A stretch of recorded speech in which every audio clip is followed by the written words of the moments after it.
Shalom para pemirsa channel Setetes Air Hidup dimanapun berada. Salam sejahtera dalam kasih Tuhan Yesus Kristus. Kita berjumpa kembali dalam channel Setetes Air Hidup. Harapan kami semua saudara ada dalam perlindungan dan penyertaan Tuhan. Baiklah, saat ini kita akan mendengarkan renungan firman Tuhan yang akan disampaikan oleh Bunda Esther dengan judul Pentingnya memiliki hubungan yang kuat dengan Tuhan. Selamat mengikuti dan Tuhan Yesus memberkati. Salam metanoia meno peripateo. Shalom saudara-saudara, mari sebelum kita mendengarkan renungan firman Allah, kita akan berdoa terlebih dahulu bersama-sama. Tuhan Yesus, terima kasih kalau saat ini kami masih beroleh kesempatan untuk kami mendengarkan sebagian daripada firman-Mu Tuhan. Jadikanlah hati kami menjadi tanah yang baik, sehingga firman-Mu ini boleh jatuh di tanah yang baik, bertumbuh berkali-kali lipat, dan kami boleh belajar melakukannya dengan kekuatan yang daripada-Mu. Terima kasih, dalam nama Tuhan Yesus kami sudah berdoa. Haleluya, amin. Saudara, saya akan bacakan di dalam Wahyu 12 ayat yang ke-12 dalam versi terjemahan baru. Demikianlah firman Allah. Karena itu bersukacitalah hai sorga, dan hai kamu sekalian yang diam di dalamnya. Celakalah kamu hai bumi dan laut, karena iblis telah turun kepadamu dalam geramnya yang dahsyat. Karena ia tahu bahwa waktunya sudah singkat. Saya akan bacakan di dalam versi firman Allah yang hidup dari Wahyu 12 ayat yang ke-12.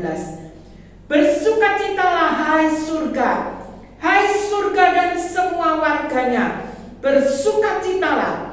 Tetapi celakalah kalian, hai orang-orang di dunia, karena setan sudah datang kepada kalian dengan amarah yang meluap-luap, karena ia tahu bahwa waktunya tinggal sedikit. Saudaraku yang terkasih, iblis tahu bahwa waktu kerjanya di dunia ini tinggal sedikit atau sudah singkat.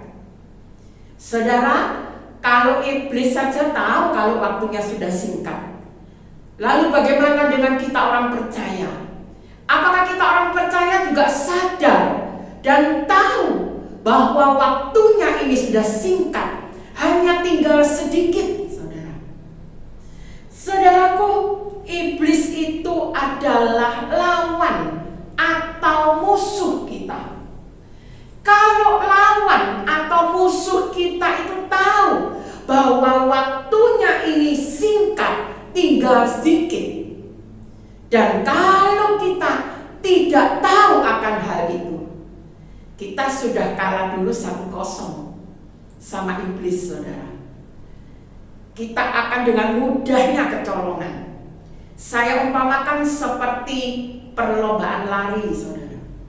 Ya, kalau lawan kita dalam lomba lari itu tahu bahwa waktu untuk menuju gol atau finish itu sudah dekat, tinggal sedikit, dia akan berlari begitu rupa dengan sekuat tenaga karena dia harus memenangkan itu, perlombaan itu, saudara.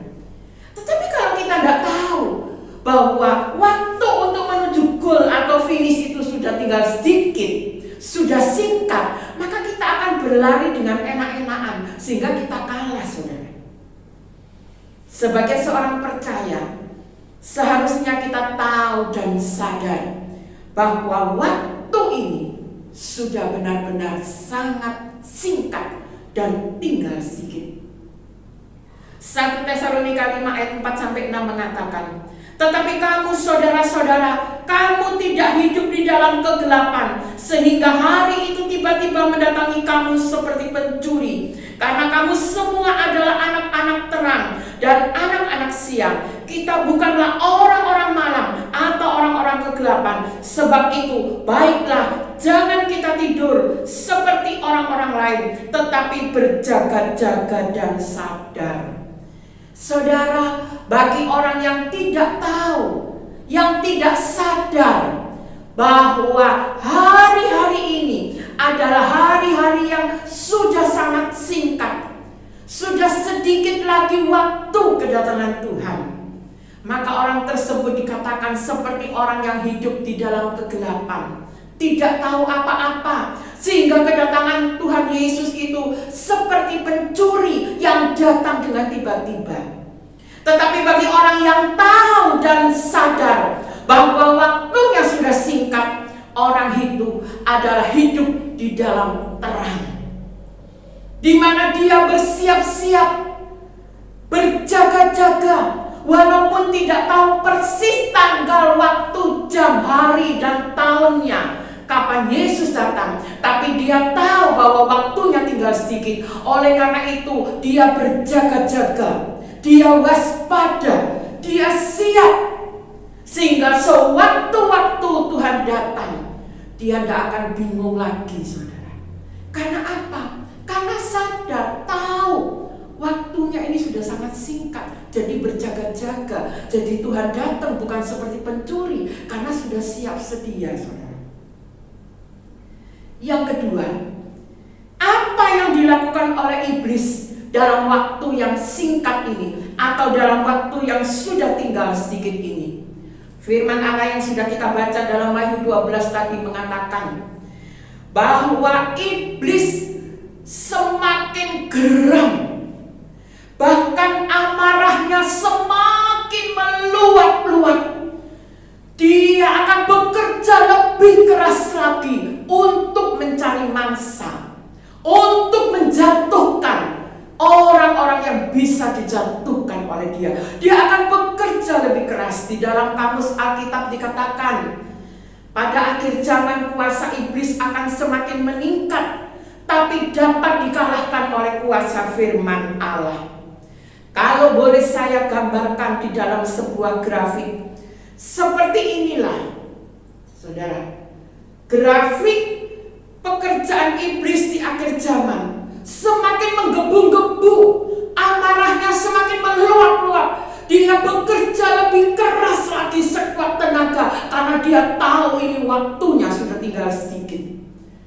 Grafiknya iblis seperti ini, saudara, di hari-hari ini. Naik terus, naik terus.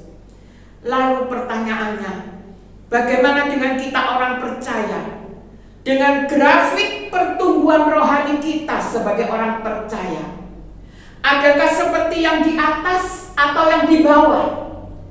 Kalau grafik pertumbuhan rohani kita seperti yang di bawah, naik turun, naik turun, naik turun, naik turun, imannya naik turun, naik turun, naik turun, kita akan dimakan habis, saudara, oleh iblis. Karena grafik dari iblis terus naik, dia terus bekerja keras. Sedangkan grafik pertumbuhan rohani kita naik turun, naik turun, naik turun. Saudaraku, seperti ini. Grafik iblis terus naik, sedangkan grafik pertumbuhan rohani kita naik turun, naik turun. Kita akan dilibas habis. Karena iblis itu tahu kapan rohani kita turun, kapan rohani kita naik. Iblis itu tahu kapan iman kita turun, kapan iman kita naik. Kita tidak bisa melihat iblis secara kasat mata, tapi iblis bisa melihat kita, dan dia tahu keadaan kita. Dia tahu persis kapan iman kita lagi turun, kapan iman kita lagi naik. Ketika dia tahu iman kita lagi turun, itu mangsa bagi dia untuk menjatuhkan kita. Saudaraku, seharusnya grafik pertumbuhan rohani kita adalah seperti ini. Terus naik, bertumbuh, semakin bertumbuh, semakin bertumbuh, semakin terus naik. Seperti inilah. Kalau iblis dia semakin naik, kita juga semakin naik. Pertumbuhan rohani kita, itu yang namanya mumpuni, saudara. Saudaraku, dunia ini semakin hari semakin menuju kepada kesudahannya. Akan datang masa-masa yang sukar, dan mungkin ini sudah mulai datang masa-masa yang sukar. Sakit penyakit, kejahatan, perekonomian, semua segi kehidupan manusia dihantam. Di dalam masa-masa sukar ini, kita butuh iman yang tetap kuat supaya kita tetap dapat bertahan. Firman Allah katakan, barang siapa yang bertahan sampai kesudahannya, dialah yang akan selamat. Di dalam 1 Petrus 5 ayat 8-9 dikatakan, sadarlah dan berjaga-jagalah, lawanmu si iblis yang sekarang lagi gencar-gencarnya bekerja, berjalan keliling sama seperti singa yang mengaum-ngaum mencari orang yang dapat ditelannya. Ayat ke-9 katakan, lawanlah dia dengan iman yang teguh. Saudaraku, kalau grafik rohani kita naik turun, dari mana kita dapat iman yang teguh? Itu iman yang lemah. Iman yang teguh adalah rohani yang terus bertumbuh dan bertumbuh terus semakin naik. Itu adalah iman yang teguh. Dan dengan iman yang teguh itu kita bisa melawan segala tipu muslihat iblis. Tapi kalau pertumbuhan rohani kita naik turun, ini menandakan iman yang lemah. Dengan modal iman yang lemah, bagaimana kita bisa mengalahkan tipu daya muslihat iblis yang semakin hari semakin meningkat dalam dunia ini, karena dia tahu waktunya sudah singkat. Saudaraku sekalian, sekarang bagaimana caranya supaya grafik kerohanian kita, iman kita terus bertumbuh, terus naik? Saudara sekalian, hanya ada satu cara, yaitu perkuat hubungan kita dengan Tuhan. Mengapa kita harus semakin memperkuat hubungan kita dengan Tuhan? Sebab 1 Yohanes 15 ayat 5 mengatakan, di luar Tuhan kita tidak dapat berbuat apa-apa. Artinya di luar Tuhan tidak ada satu hal pun yang bisa kita lakukan. Karena sesungguhnya kekuatan kita ini datangnya hanyalah dari Tuhan.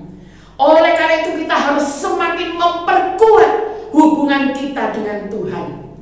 Sekarang bagaimana caranya supaya hubungan kita dengan Tuhan semakin hari semakin kuat? Caranya, kita harus sering ketemuan dengan Tuhan. Saudara, kalau kita punya kekasih, kalau kita jarang ketemuan, bagaimana hubungan kita bisa semakin kuat? Bagaimana kita bisa saling mengenal? Bagaimana kita bisa lebih akrab lagi karena jarang ketemuan, saudara? Tapi kalau semakin sering ketemuan, semakin kita mengenal dia, semakin kita tahu siapa dia sebenarnya. Demikian juga antara kita dengan Tuhan. Kalau kita mau hubungan kita semakin hari semakin kuat dengan Tuhan, kita harus sering ketemuan dengan Tuhan. Bagaimana caranya supaya kita bisa sering ketemuan dengan Tuhan? Yaitu lewat ibadah. Saudara, memuji Tuhan, menyembah Tuhan, berdoa, membaca firman, itulah ibadah yang harus kita lakukan setiap hari. Bukan hanya saja hari Minggu kita ibadah, bukan hanya saja ketika mendengar firman Tuhan seperti ini kita ibadah, tapi setiap hari kita harus punya waktu rutin untuk muji Tuhan, nyembah Tuhan, berdoa, membaca Alkitab. Itulah, kalau boleh saya ringkas dengan satu kata, ibadah. Ibadah kita bukan hanya hari Minggu, apalagi sekarang ibadah sudah sulit. Kita harus setiap hari ibadah. Kalau kita setiap hari ibadah, kalau kita setiap hari muji Tuhan, nyembah Tuhan, baca Alkitab, berdoa, itu berarti semakin hari hubungan kita dengan Tuhan semakin kuat, semakin kuat, semakin kuat. Saudara, Kalau hubungan kita dengan Tuhan semakin kuat, maka pertumbuhan rohani kita akan seperti ini grafiknya. Terus naik, terus naik, terus naik, terus bertumbuh di dalam Tuhan. Ini nanti akan membawa iman kita semakin hari semakin kuat, saudara. Saudara, kalau kita punya iman tidak semakin hari semakin naik, kita akan dimakan habis oleh iblis. Karena iblis sekarang lagi gencar-gencarnya bekerja, karena dia tahu waktunya sudah singkat. Saudara, biarlah setiap hari kita selalu punya waktu, kita punya komitmen. Setiap hari kita punya waktu khusus untuk memuji, menyembah, membaca Alkitab, berdoa secara berdua dengan Tuhan. Maka itulah nanti hubungan kita akan semakin kuat dengan Tuhan, akan semakin intim dengan Tuhan. Jika hubungan kita semakin kuat, semakin intim dengan Tuhan, maka iman kita juga semakin kuat, semakin bertumbuh. Kalau iman kita semakin kuat, rohani kita semakin bertumbuh, maka kita akan diberi kekuatan oleh Tuhan, kemampuan untuk dapat melawan tipu muslihat iblis. Firman Allah sudah katakan, iblis berjalan sekelilingmu, lawanlah dia dengan iman yang teguh. Dari mana datangnya iman yang teguh? Dari kedekatan hubungan kita dengan Tuhan. Karena hanya Tuhanlah yang bisa memberi kita kekuatan untuk menghadapi semuanya ini. Karena di luar Tuhan kita tidak bisa berbuat apa-apa. Saudara, kembali lagi saya tekankan, iblis tahu bahwa hari-hari ini adalah waktu yang singkat.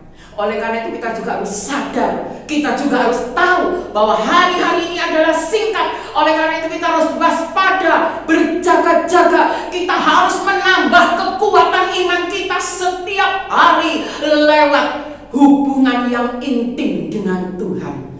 Karena dari kedekatan kita, keintiman kita dengan Tuhan, itulah kita beroleh kekuatan untuk menghadapi serangan-serangan iblis. Inilah sedikit renungan firman Allah yang bisa saya bagikan.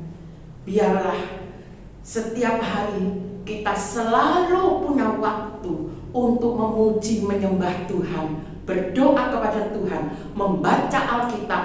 Supaya apa, saudara? Supaya grafik pertumbuhan rohani kita terus naik, tidak naik turun, naik turun, naik turun. Terima kasih, Tuhan memberkati. Salam metanoia, meno peripateo.